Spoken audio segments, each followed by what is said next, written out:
podcast Matéria FI é um projeto de extensão do Departamento de Filosofia da Universidade Federal Fluminense. O episódio a seguir foi gravado pelo professor Carlos Tourinho no dia 12 de agosto de 2021. Bem, bom dia a todos e a todas.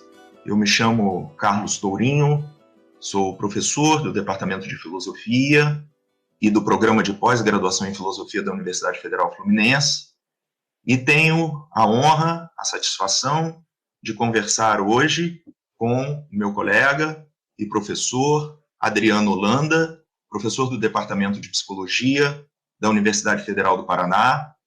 O professor Adriano já há muito tempo estuda a história do pensamento fenomenológico no Brasil e apresenta para todos nós diferentes aspectos do percurso do movimento fenomenológico no nosso país. Então, seja muito bem-vindo, Adriano. Muito obrigado pela sua presença. Adriano organizou recentemente talvez o que seja um dos maiores congressos no Brasil de fenomenologia, a terceira edição do Congresso Internacional de Fenomenologia e Psicologia. Adriano é membro do GT de Fenomenologia da UNPOF e ele é também membro do GT de Fenomenologia, Saúde e Processos Psicológicos da ANPEP. Seja muito bem-vindo, Adriano. Uma vez mais, obrigado por essa conversa. E eu inicio o nosso bate-papo colocando uma questão que, a meu ver, ela é, digamos, principal para todo aquele que se encontra pela primeira vez com a fenomenologia. A questão é a seguinte, Adriano: o aluno, quando já ingressa na graduação, ele rapidamente percebe que a fenomenologia ela é um dos principais capítulos da história da filosofia contemporânea. O aluno percebe que tem razões para, ao menos, dar atenção a esse capítulo da história da filosofia contemporânea. Basta dizer que Husserl, a quem os comentadores atribuem o mérito de ter inaugurado a fenomenologia no século XX, ele exerce influências e tem diálogos tanto com a filosofia analítica quanto com a filosofia continental. Basta dizer que, a partir de Husserl, foram muitos os influxos exercidos sobre toda uma tradição que se convencionou chamar de fenomenológica existencial, da qual fazem parte Heidegger, Merleau-Ponty, Sartre, Paul Ricoeur, dentre outros tantos autores. Então, o aluno vê rapidamente que ele tem fortes motivos para estudar a fenomenologia como um capítulo importante. Por outro lado, dado que essa tradição ela se desenvolveu e conforme ela foi evoluindo, cada um desses autores foi, de alguma maneira, trazendo um sentido novo para o que significa fazer fenomenologia ou o que significa propriamente a fenomenologia. Isso, de algum modo, acaba sendo uma dificuldade, um obstáculo para o aluno que se propõe a estudar fenomenologia. É quase como se ele encontrasse um crescimento vertiginoso do sentido do que significa a fenomenologia. Então, a primeira questão que eu coloco, Adriano, nessa linha de raciocínio é a seguinte: quais seriam as razões e os obstáculos que o aluno, já na graduação, encontra em relação à fenomenologia, como um capítulo da história da filosofia contemporânea? Muito obrigado uma vez mais e seja muito bem-vindo, Adriano. Muito obrigado, eu que agradeço, Carlos, o convite, uma honra imensa estar aqui contigo, aliás, foi um dos primeiros, né, que eu conheci do GT, muito tempo atrás, os caras que eu mais admiro, e é uma honra estar aqui compartilhando esse momento com vocês. Olha só, essa tua questão aqui já daria aí umas boas horas de bate-papo, mas fundamentalmente eu fiquei pensando, enquanto você discorria, que imaginando a dificuldade do aluno de filosofia, lembrando que eu venho da psico, né? Então imagina essa mesma dificuldade dentro da psicologia. E, ao mesmo tempo, eu fico pensando que a boa parte dessa dificuldade a que você se refere é absolutamente concordante, dirigida, direcionada para o próprio, eu diria, para o próprio projeto fenomenológico, né? Fiquei aqui pensando naquela clássica epígrafe do próprio Husserl, quando ele mesmo se auto-intitula um iniciante em filosofia, né? Eu sou um desses, evidentemente, muito longe do iniciamento, da iniciação dele, e fico pensando que essa questão que você coloca, ela está no cerne da própria construção da fenomenologia. Acho que tem várias coisas para a gente analisar aí. Primeira coisa, fenomenologia é fundamentalmente, do meu ponto de vista, ou pelo menos é assim que eu tenho interpretado, e isso tem ajudado a gente a fazer uma leitura para a psico, um projeto inacabado. Um projeto talvez até inacabável, se eu for aqui me referenciar, por exemplo, a uma clássica frase do próprio Jaspers, né, quando fala da existência, né, o humano é inacabado e inacabável. E veja, Jaspers é um outro autor que cria um entrelaçamento forte com a fenomenologia. A fenomenologia fala muito dessa complexidade. O inacabamento marca também o próprio cenário da construção do movimento fenomenológico. Se a gente lembrar que em torno do Husserl se organizavam grupos os mais diversos, autores os mais diversos, pensadores os mais diversos, muitos deles com suas próprias filosofias prontas, né? Lembremos aqui do Max Scheler, lembremos de filósofos da ciência, de literatos, etc. Então aqui você tem dois elementos. Ele tem um elemento de inacabamento por um lado e um elemento de abertura por outro, né? Fico me lembrando também, toda vez que a gente vai dar aula, né, eu fico imaginando como seria a dificuldade para vocês da filosofia, mas para nós na psicologia, grande dificuldade é exatamente responder a pergunta: o que é fenomenologia? E, invariavelmente, eu digo para os alunos, gente, Husserl passou a vida inteira, isso não é metáfora, reescrevendo uma introdução à fenomenologia, não é verdade? Tanto é que, praticamente, a obra em vida dele tinha o título, subtítulo, uma introdução à filosofia fenomenológica. Isso está desde as investigações lógicas, passando pela filosofia como ciência de rigor, está atravessando as ideias, atravessando a ideia da fenomenologia, conferências de Paris, meditações cartesianas, até a crise. Eu fico pensando, se o próprio cara passou a vida inteira tentando reescrever, parece que ele está dando aí o mote para a gente pensar o seguinte: esse inacabamento, essa abertura, não é um fetiche, é a própria constituição da fenomenologia. O que responderia a tua pergunta. Sim, isso cria um problema muito sério, porque nós estamos acostumados, desde aquilo que o Emmanuel Carneiro Leão brilhantemente coloca sobre os pensadores originários, que nós constituímos uma decisão histórica na instituição da filosofia ou do filosofar como um modo, vamos dizer, definitivo de pensar. Parece que a fenomenologia ela vem no esteio de dizer assim, pensando bem, existem modos de pensar, tantos quantos sejam as possibilidades, né, desse mundo se apresentar até nós. Então, talvez a grande dificuldade seja exatamente de nós não termos na fenomenologia aquilo que é característico dos grandes movimentos filosóficos, que seja assim, uma espécie de ideia de unidade, de um projeto fechado, mas fundamentalmente uma preocupação. Eu gosto muito dessa perspectiva, né? Uma preocupação, uma ocupação com pensar.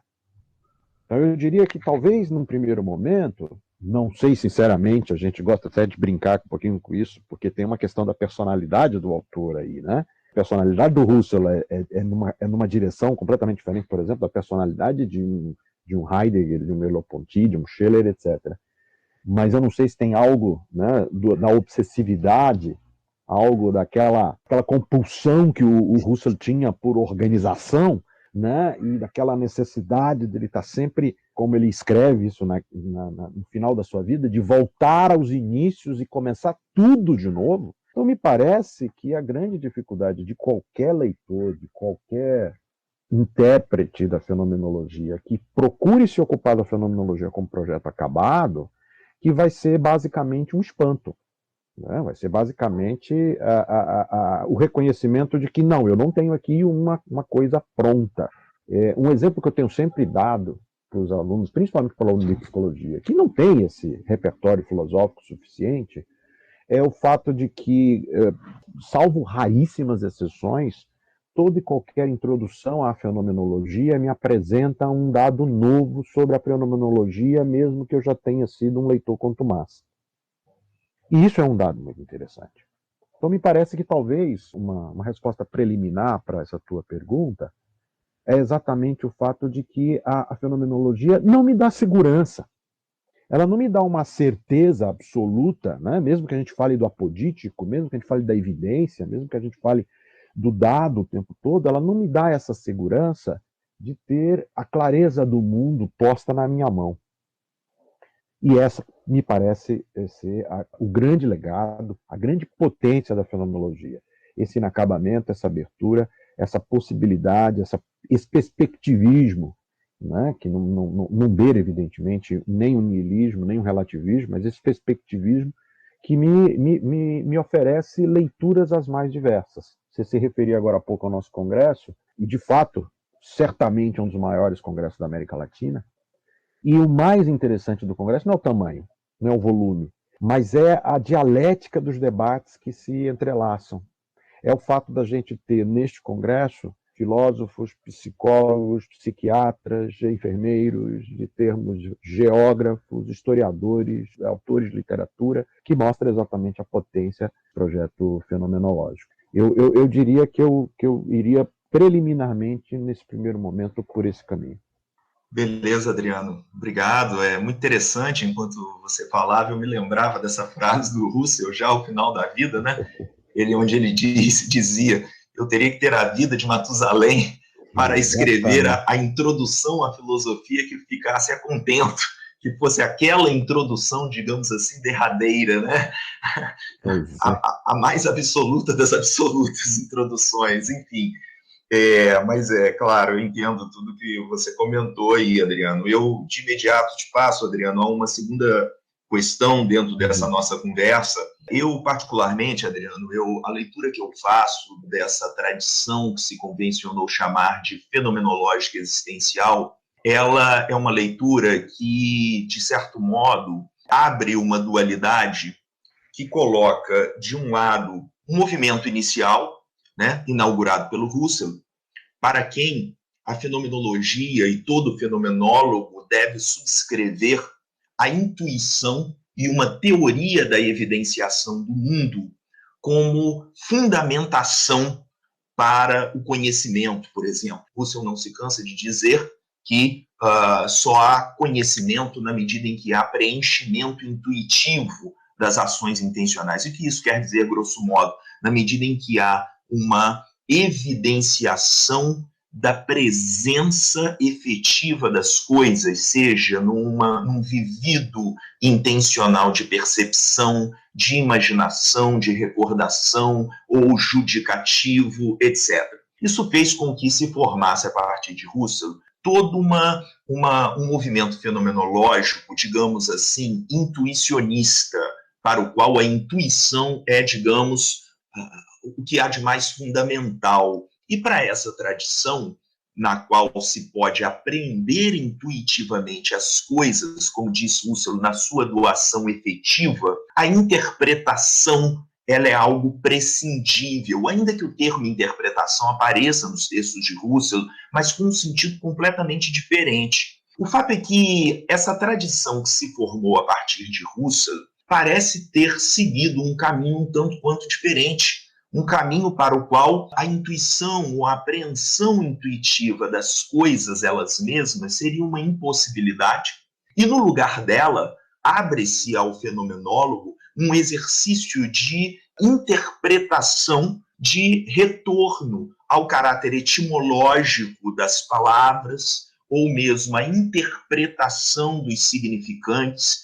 É quase como se, numa primeira linha, a intuição nos conduzisse a uma espécie de fechamento semântico, ao passo que, na segunda linha, nós somos permanentemente convidados a uma abertura semântica. E eu queria saber de você, Adriano, dessas duas linhas, né, a primeira dela faz parte Russell, sem dúvida nenhuma, e alguns dos seus colaboradores, e da segunda linha faz parte todo um elenco de autores que sucederam Russell, dentre os quais podemos inserir aí Merleau-Ponty, por exemplo, o próprio Heidegger, Paul Ricoeur, dentre outros. Eu queria saber com você o seguinte, Adriano: qual dessas duas vias de investigação chega no Brasil primeiramente e chega com mais intensidade? Quem são os grandes nomes no Brasil responsáveis por trazer para o público brasileiro o pensamento fenomenológico, seja numa via, seja noutra? Como eu sei que você é um pesquisador muito dedicado dessa questão, gostaria muito de te ouvir sobre esse tema. Olha, eu acho que é perfeita essa tua colocação, porque ela, inclusive, eu acho que dá para fazer um gancho com a primeira. Eu concordo inteiramente com a tua interpretação e me parece que uma das grandes dificuldades que a gente tem, principalmente no Brasil e principalmente em língua portuguesa, de acessar essa perspectiva, vamos chamar intuicionista, russeliana, está diretamente vinculada à inacessibilidade da obra do próprio Russell, e podemos deixar de lembrar que boa parte das obras russelianas ainda estão por vir e têm vindo à luz muito recentemente dentro do escopo geral das leituras, né? Final da década de 90, quando fui fazer meu doutorado, ainda em psicologia, e eu sou um daqueles que padece do problema da inacessibilidade da língua alemã, ter acesso à obra russeliana era basicamente ter um cuidado com traduções e também ter dificuldades de acesso a essas traduções. Então, acho que esse é um ponto extremamente importante. Grande parte dessa perspectiva intuicionista não vem à luz para o grande público, dado que o grande público não teve acesso aos originais, né, e aos inéditos russelianos. Eu acho que essa é uma marca muito importante disso, já tentando responder, é a presença de Merleau-Ponty nos arquivos Russell em Louvain, né, como um dos primeiros leitores não alemães que consegue ter acesso e ter a possibilidade de compreender, vamos dizer, o escopo geral da obra russeliana. E aí, te respondendo já as duas coisas, é inegável que, dada essa dificuldade, um dos grandes problemas que a gente tem no Brasil é exatamente o desconhecimento tanto da obra russeliana em si, né? Lembremos que até a década de 90 nós tínhamos em português, contava-se nos dedos as obras que a gente tinha em português. De 3 a 5, sem muito medo de errar. A gente tinha as conferências de Paris, a ideia da fenomenologia das edições 70, o artigo da Psicologia como Ciência de Rigor, nós tínhamos uma parte das investigações lógicas. Então, assim, raríssima coisa, esse é um aspecto. Segunda coisa, também não se tem, até hoje não se tem muito acesso em português, a alguns autores que podem ser considerados, vamos dizer, antecedentes da própria fenomenologia. Estou basicamente falando de Brentano e de Dilthey. São dois autores centrais para se tentar entender essa construção do escopo da fenomenologia. E isso é muito importante porque, principalmente, Dilthey vai ser uma espécie de porta de entrada para todos os leitores não filosóficos no Brasil. E, fundamentalmente, eu estou falando de um protagonismo que pouca gente conhece, que é o seguinte: há um protagonismo no Brasil que replica um pouco o protagonismo no movimento fenomenológico tradicional russeliano da psicologia. Ou seja, no Brasil, os primeiros leitores da fenomenologia russeliana são da psicologia, o que não se apresenta sem falhas. É o caso do Newton Campos, que faz uma leitura, vamos dizer, transversal de Russell, à luz exatamente de uma perspectiva de fundação das ciências humanas via Dilthey, o que acaba causando uma certa confusão de interpretação. Mas aí eu já respondo a tua pergunta. Dada essa dificuldade, dada a inacessibilidade das obras, o que nós temos no Brasil? E isso está marcado na história. Chega no Brasil exatamente a tradição hermenêutica. Exatamente a tradição chamada fenomenológica existencial, que vem sobre dois grandes prismas. A filosofia fenomenológica francesa, basicamente eu estou falando de Sartre e Merleau-Ponty, e a hermenêutica heideggeriana. E isso é marcado, não sou eu que estou me referindo a isso, são os próprios historiadores da filosofia, marcadamente aqui, Aquiles Cortes Guimarães, Antônio Paim, que vão dizer com todas as letras. A fenomenologia chega no Brasil na década de 40, através de leitores como Eurilo Canabrava, Vicente Ferreira da Silva, e alguns outros, que vão fazer, vamos dizer, apropriações muito limitadas da fenomenologia russeliana, limitada aqui não se trata de uma crítica, se trata efetivamente de anunciar que não estão falando de autores que vão se debruçar sobre a temática fenomenológica, ou até mesmo sobre a obra russeliana, mas que vão se referenciar, vão fazer menções muito esparsas. O próprio Eurilo Canabrava, por exemplo, que é colocado na historiografia como primeira menção, em 41, se eu não estou muito enganado, ele faz uma menção extremamente limitada. O nome de Russell aparece nos escritos filosóficos de forma muito pontual.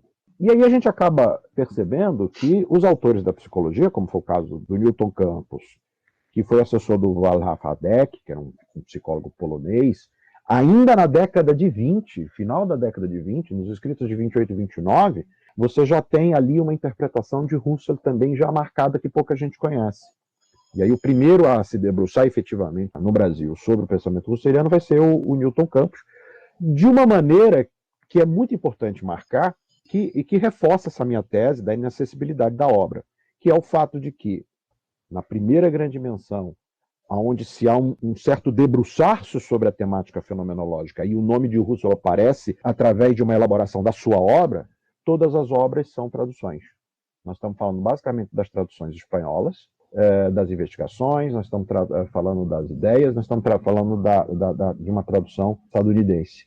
Ou seja, você não tem acesso à obra propriamente dita. E isso é um dado concreto, porque até a década de 50, 60, que é quando a gente tem efetivamente, vamos dizer, o advento da fenomenologia no Brasil, você só tem acesso à fenomenologia àqueles que conseguem ir para a Europa, conseguem ter acesso à língua alemã, em especial, para ter acesso aos inéditos, e aí acaba formando uma grande elite de pensadores no Brasil. Nós estamos falando de nomes extremamente conhecidos no Brasil. Enildo Stein, Emanuel Carneiro Leão, Gerd Bornheim. Estamos falando de autores, inclusive, que foram responsáveis pela tradução desses pensadores, originalmente, que só vai acontecer na década de 60. O grande ano, a grande referência, eu diria, e que explica por que a tradução hermenêutica tem uma grande dominância no Brasil, é exatamente o cenário que marca na década de meados da década de 60, com as traduções de Heidegger e de Sartre. Então nós temos, por exemplo, em 66, a tradução do Emanuel Carneiro Leão de Introdução à Metafísica, por exemplo. Nós temos, ainda nesse mesmo ano, a tradução do Bento Prado Júnior de Questão de Método. Temos esboço de uma teoria das emoções. Nós temos uma introdução do Enildo Stein sobre Heidegger. Então, a fenomenologia chega no Brasil para o grande público, e aí grande público é muito importante, tanto pensar no estudante de filosofia como no intérprete fora da filosofia. Ele vai ler a fenomenologia como fenomenologia hermenêutica e existencial. É basicamente Sartre e Heidegger, e Merleau-Ponty só vai aparecer em 69. 68 e 69. E logo depois de aparecer sobre o humanismo, carta sobre o humanismo, sobre o problema do ser, minto, em 67 nasce a primeira tradução brasileira do Merleau-Ponty, que é Humanismo e Terror. O que traz um outro elemento importante. Boa parte das obras desses autores são obras tardias. Então, por exemplo, Merleau-Ponty é conhecido no Brasil do mais tardio para do mais recente para o mais tardio. Ou seja, você acaba tendo, eu diria, uma própria interpretação da obra desse intérprete de uma maneira bifurcada. Então, Merleau-Ponty é um autor interessantíssimo, porque a estrutura do comportamento de 42 e a fenomenologia da percepção de 45 surgem em traduções brasileiras, inclusive com algumas traduções problemáticas, muito depois do que as primeiras obras que chegam traduzidas, que é, por exemplo, a Prosa do Mundo. Então, você tem Merleau-Ponty por uma poética, por exemplo, você tem Heidegger por uma poética, muito antes de entender a fenomenologia como método. Percebe? Então, esse para mim é um cenário fundamental para a gente entender, talvez, fazendo o gancho com a tua primeira questão, a dificuldade de apropriação que a gente tem da fenomenologia no Brasil. Que eu imagino que, se vocês têm isso na filosofia fortemente, imagina como é isso chega na psicologia, por exemplo. Ou seja, há um atravessamento da hermenêutica que cria, por exemplo, na fenomenologia da psicologia brasileira, um certo ontologismo radical, completamente descompromissado com a questão de método. Tanto é que hoje, século XXI, nós estamos começando a discutir elementos formais sobre metodologia de pesquisa aplicada, por exemplo, às ciências humanas, às ciências biológicas, neurociência, etc. Então, assim, tentando fechar, eu diria, minha interpretação, evidente, tem uma interpretação em aberto, porque a gente está sempre revendo aí alguns autores, a fenomenologia no Brasil, ela chega interpretada como hermenêutica. Certo. Muito bom, Adriano, esse teu quadro, né, ainda que de maneira, dentro do que se pode fazer nesse nosso bate-papo, né, mas ele nos ajuda a entender um pouco dos rumos da fenomenologia no Brasil, né? Muito bom, sim. Adriano, você terminava falando de método, né, nessa questão anterior, e eu queria te colocar uma questão nesse sentido também nessa nossa conversa.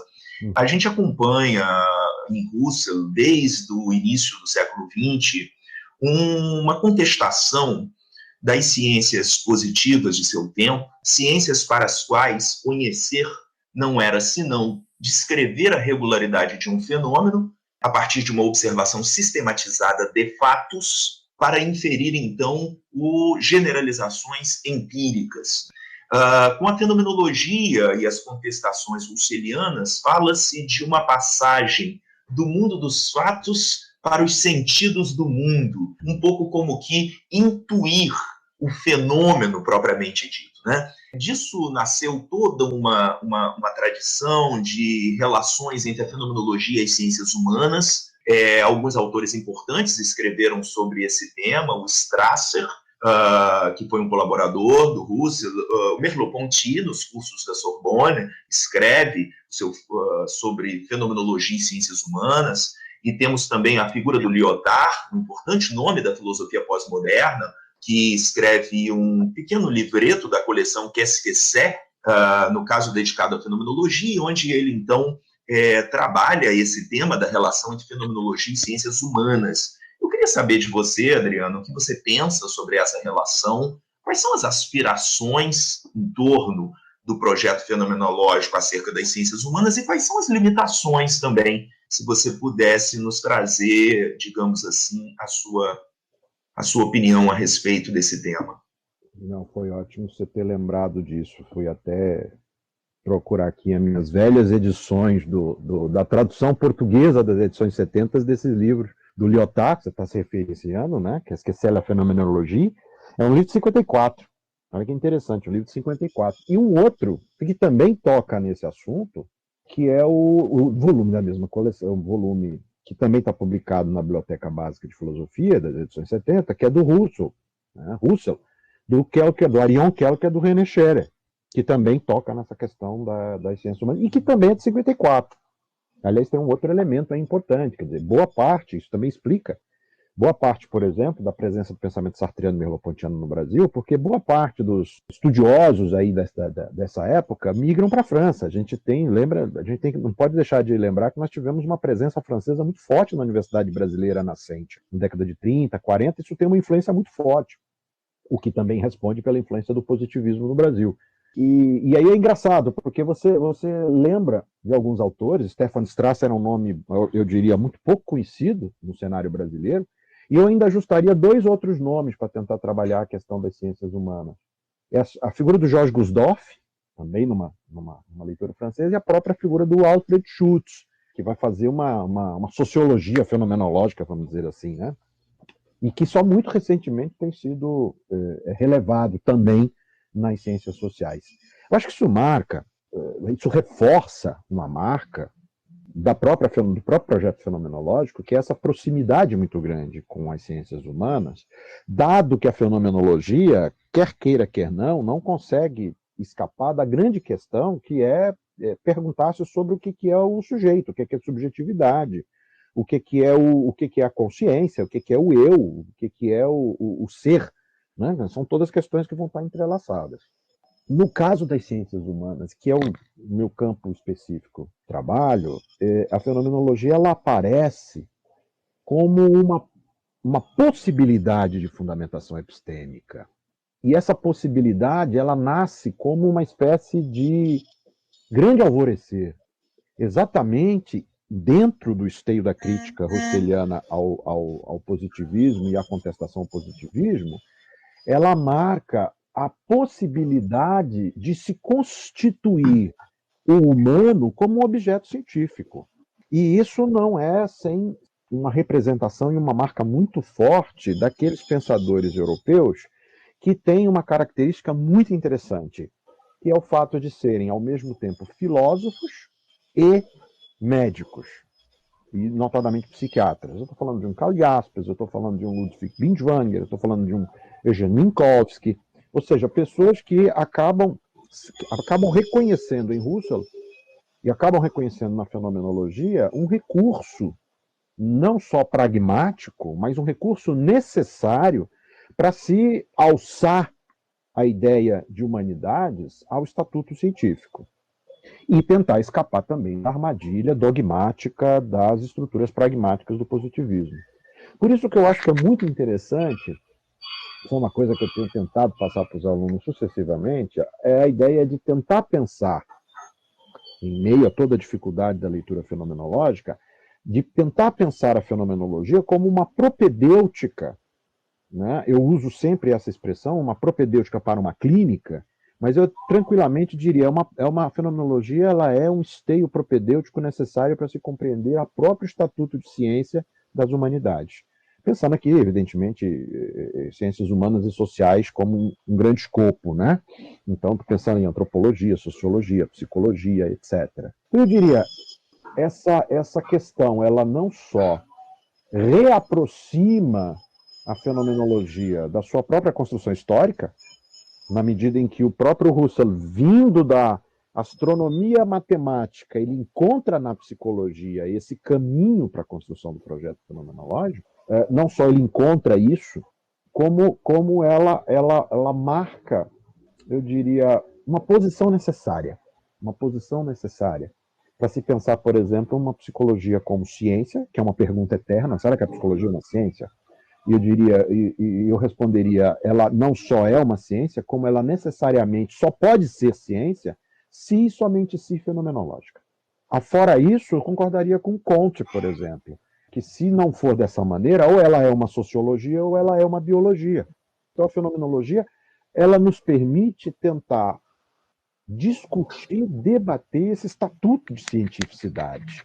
Né? E aí, voltando na minha questão anterior, não à toa, recentemente, a gente começa a impactar uma discussão sobre método de pesquisa pragmático, empírico, que durante muito tempo foi identificado apenas com o qualitativo, como se fosse uma perspectiva meramente hermenêutica, e hoje você consegue tranquilamente pensar numa perspectiva, vamos dizer, quantitativista, não dogmática, num empirismo. Acho que tem uma questão muito, eu acho muito bonita, não sei, né? De repente é a minha fantasia, né?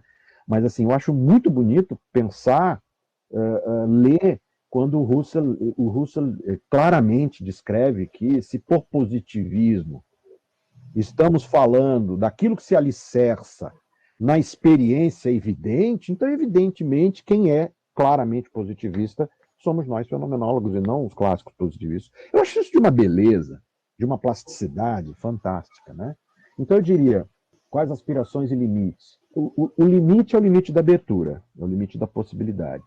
E as aspirações é a aspiração de, efetivamente, nesse limite de possibilidades, a gente conseguir constituir um cenário autenticamente válido, autenticamente calcado na evidência, que possa dizer, sim, fazemos ciência. Não, não fazemos ciência a partir de um determinado estatuto epistemológico específico. Né? Podemos construir uma nova ciência a partir de uma outra estrutura paradigmática. Então, nesse particular, não é à toa que a fenomenologia é uma tradição planetária do século XX que mostra que, basicamente, nenhum pensamento do século XX conseguiu subsistir a posteriori da fenomenologia sem ser impactada por ela.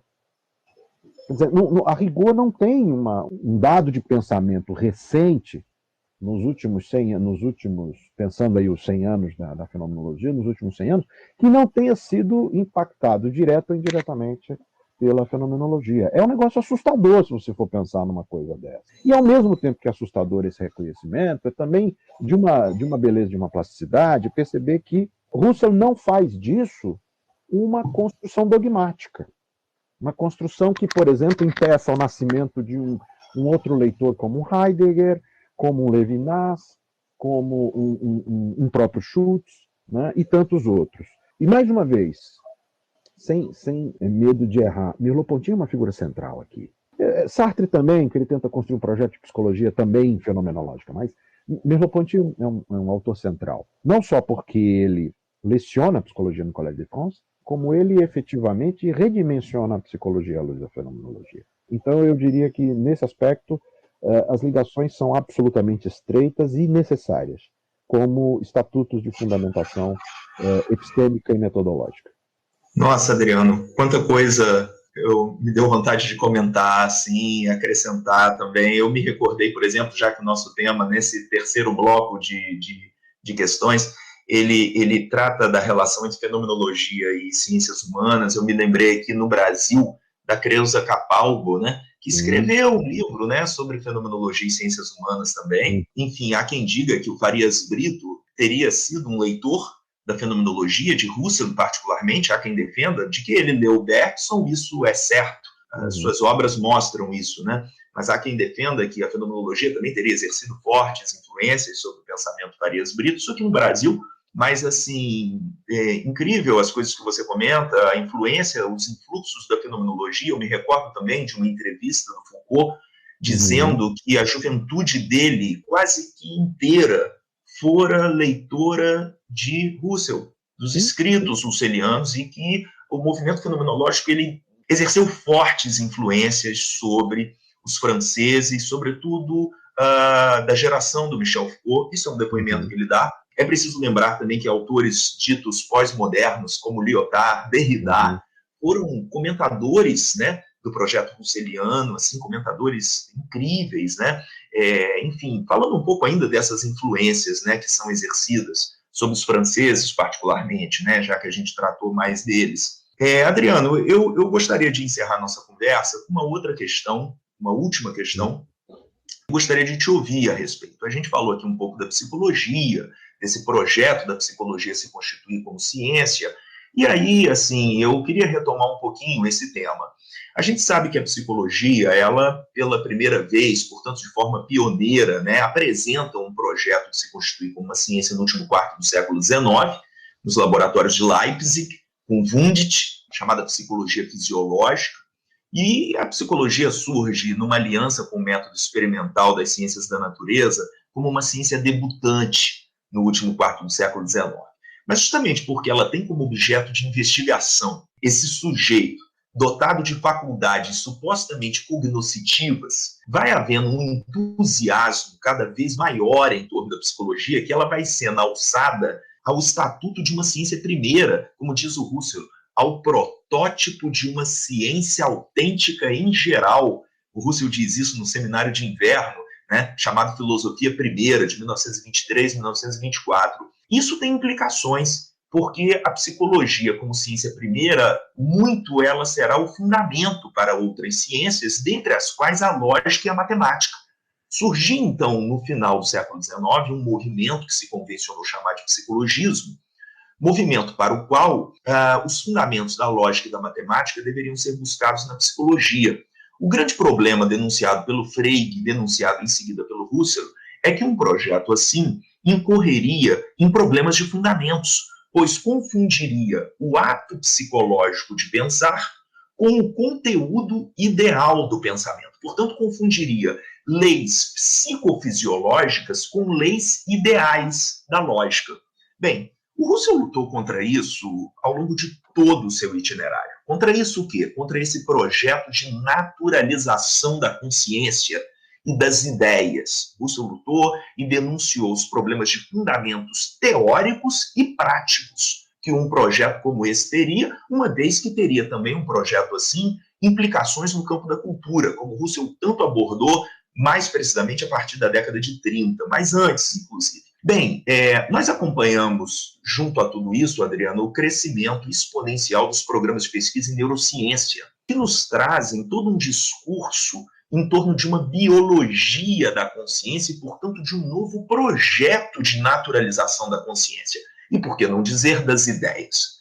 Nós temos no século XX o que se convencionou chamar de filosofia da mente contemporânea, e mais especificamente de ciências da cognição, que, por um lado, retomam esse projeto da neurociência, fazem uso desse projeto da neurociência, são entusiastas, de certo modo, de um projeto de naturalização da consciência e, ao mesmo tempo, retomam conceitos da fenomenologia, conceitos russellianos, tentam conciliar uma coisa com a outra.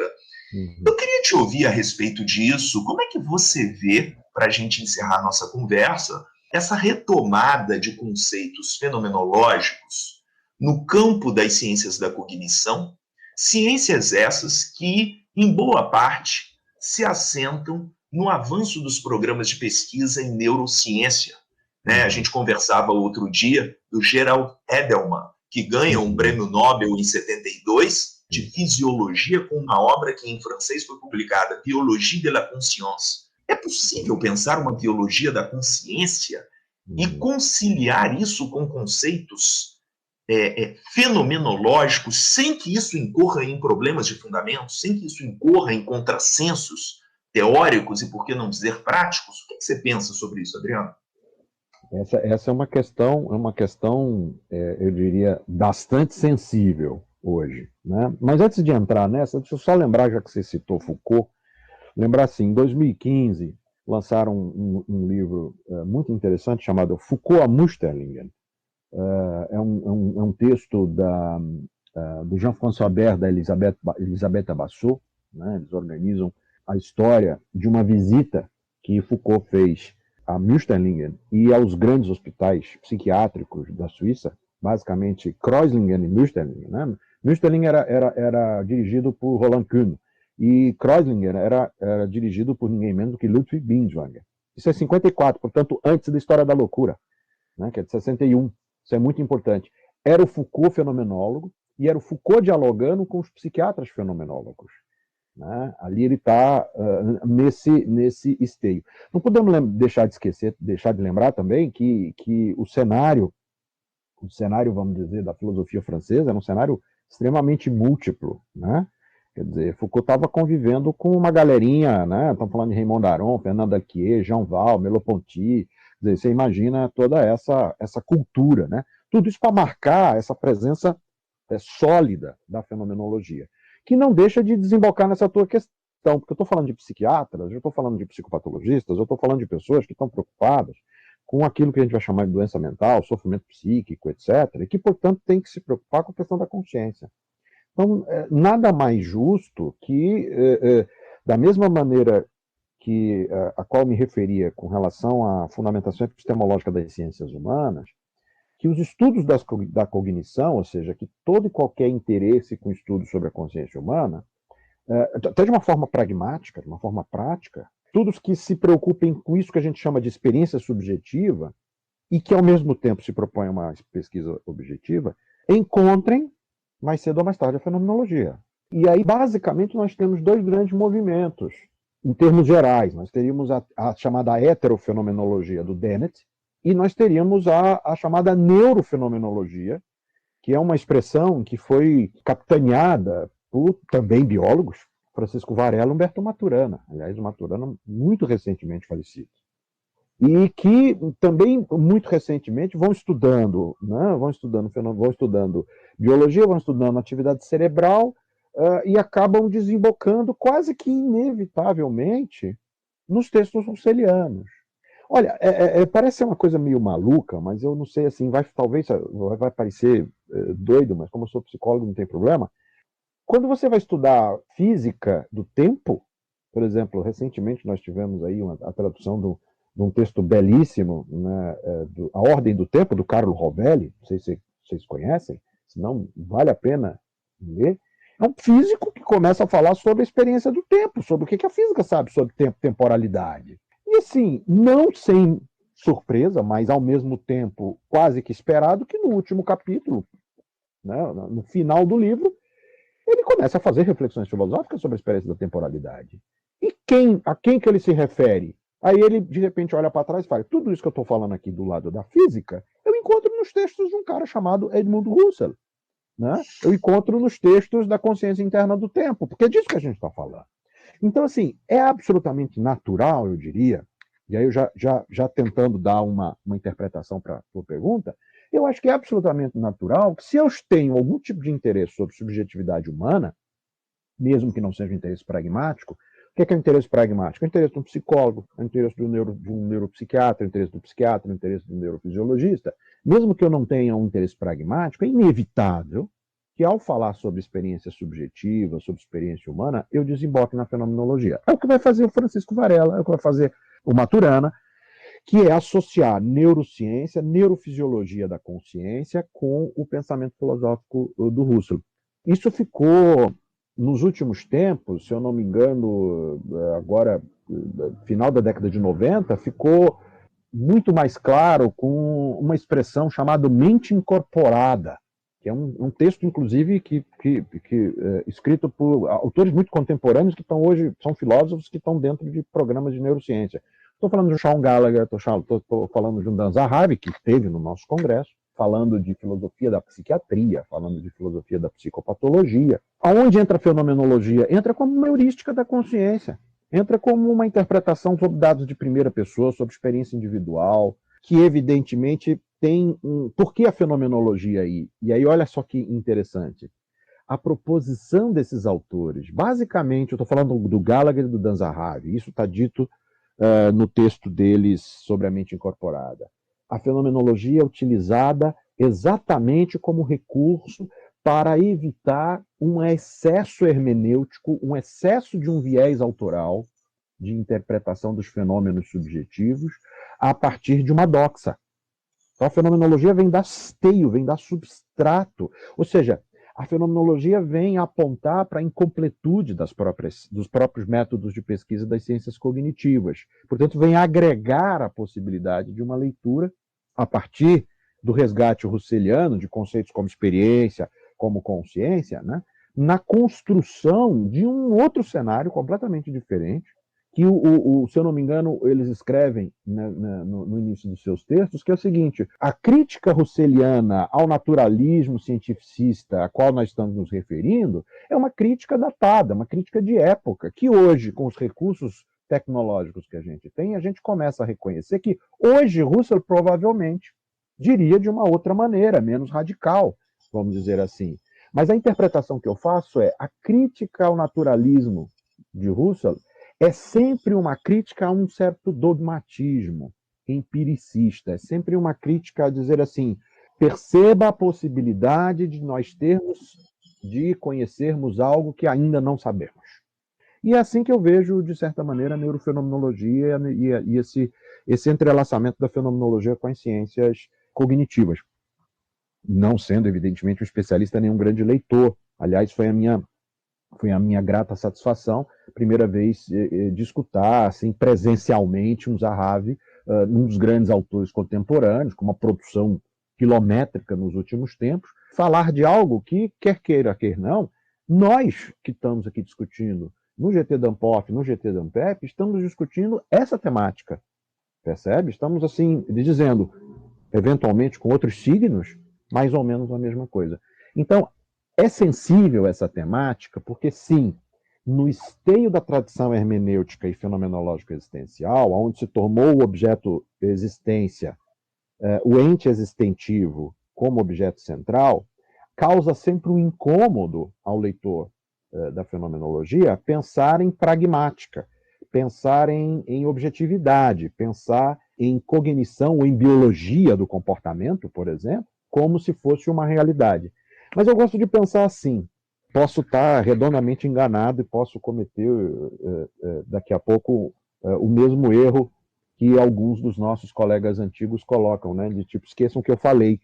Mas, assim, eu gosto de pensar, pelo menos é assim que eu tento passar para os meus alunos de psico, de pensar assim, vamos pensar o dado fenomenológico que existe em cada contexto metateórico que é construído na psicologia, por exemplo. O comportamento é um dado fenomenológico? É. O inconsciente é um dado fenomenológico? Também é. Assim sucessivamente. Então, nada mais justo que esse movimento da neurofenomenologia, por exemplo, tenha constituído, muito recentemente, 2 grandes journals nessa direção. Hoje você tem o Journal of Consciousness Studies, que publica muita coisa de fenomenologia, e tem um journal especificamente sobre essa questão, que foi criado em 2002, né, que é exatamente o Phenomenology and Cognitive Sciences. Então, assim, é sensível porque ela toca em aspectos muito sutis da nossa apropriação da fenomenologia. Mas, por outro lado, também me vem aquela coisa, faz sentido pensar nessa direção, porque eu preciso compreender efetivamente qual é o sentido de se compreender. Ou como eu gosto de brincar com a cacofonia, eu faço uma brincadeira com os meus alunos para tentá-los fazerem se aproximar da fenomenologia, que é mais ou menos o dizer assim, para mim a fenomenologia procura responder a uma questão crucial para nós psicólogos, que é mais ou menos a seguinte: o que é que eu penso quando eu penso aquilo que eu penso? Parece ser uma grande conversa de bêbado, mas é, na verdade, uma expectativa de tentar convocar o iniciante a pensar no dado que se apresenta como evidência, mesmo que eu não tenha a clareza da compreensibilidade desse dado, e me faça procurar nessa direção. Então, é um tema sensível, é um tema não sem conflitos. Invariavelmente, quando surge essa temática, em uma expressão que é muito sensível hoje, é a ideia de uma fenomenologia naturalizada. Isso dói no ouvido de muita gente, né? Mas é um aspecto sensível, mas eu diria é inevitável, e deixaria aqui, por que não? Temos muitas obras e muita produção nessa direção.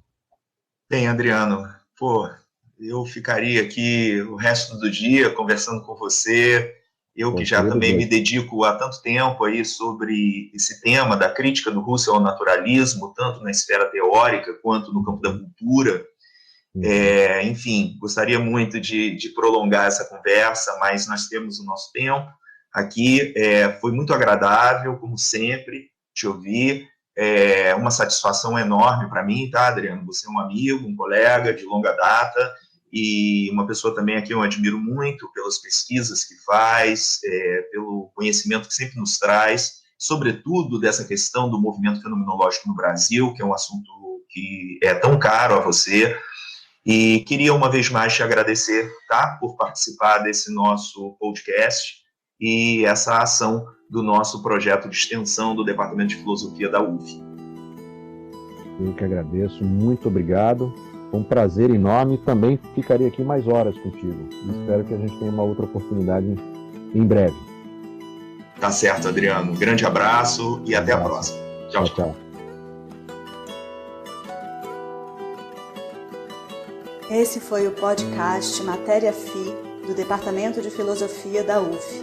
Quer conhecer um pouco mais do nosso trabalho? Entre em www.gfl.uf.br.